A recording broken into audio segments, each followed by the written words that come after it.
thought I was saving for an engagement ring. Turns out my girlfriend was secretly seeing 4 other guys, and one of them was my best friend.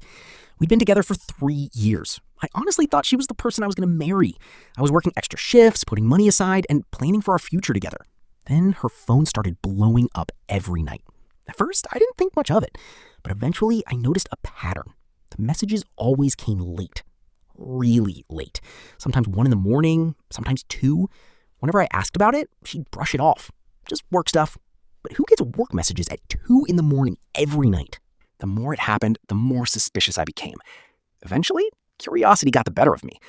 One night, I looked through her phone, and my entire world fell apart. It wasn't one guy. It wasn't even 2.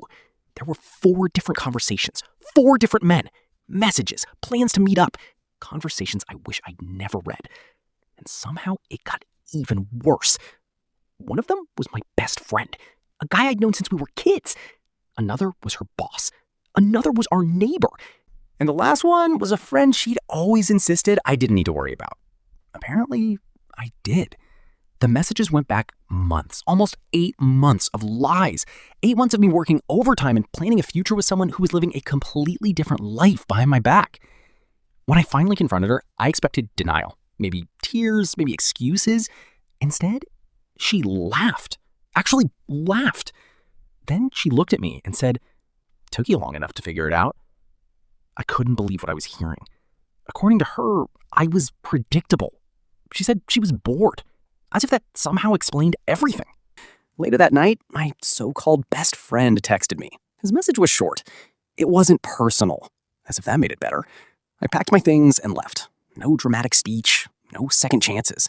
Just done. A few weeks later, I moved to another city, blocked everyone involved, started therapy, and slowly began putting my life back together. Then, 2 months later, my phone rang. It was her, calling from a number I didn't recognize. This time, she was crying. She told me she'd made a mistake, that she wanted another chance. Apparently, things hadn't worked out the way she'd expected. Her boss had cut her off, the neighbor had moved away, my former best friend had his own relationship problems, and the other guy had disappeared too. Suddenly, she wanted to talk about fixing things. I listened for a few seconds. Then, I laughed, not because it was funny, because after everything she'd done, the idea of getting back together felt ridiculous. Some things can be repaired. Trust isn't always one of them. And after discovering the person you love has been living a completely different life behind your back, there's no going back.